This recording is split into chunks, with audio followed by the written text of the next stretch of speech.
Well, it is time for this week's Best in Class. And this week we're joined by the head of Global Portfolio Management at Pimco. He is Scott Mather. Scott and his Pimco Global Bond Fund US Dollar Hedge, as it's called, have been deemed Bloomberg Best. And Scott, great to have you with us. And everybody, of course, familiar with Pimco these days.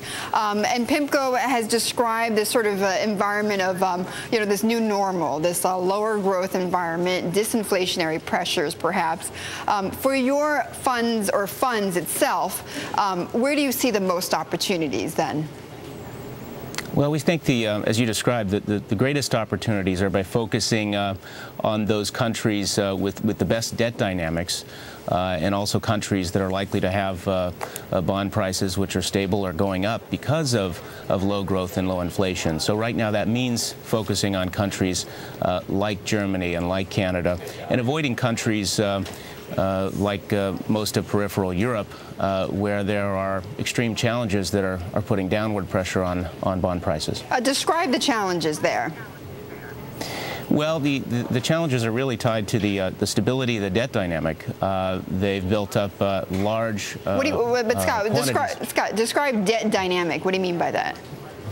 Well, basically fiscal deficits. So the problem for many countries now, of course, is the overall level of debt that's been accumulated, but also the pace at which they're adding to that level of debt in the last few years. And that really is the problem for much of peripheral Europe. So some of the traditional responses that we see in bond markets, meaning that when we see low growth and low inflation, bonds tend to do very well, doesn't apply to countries where there is this very serious and deteriorating debt dynamic, because then it's much more of a credit risk that becomes a factor.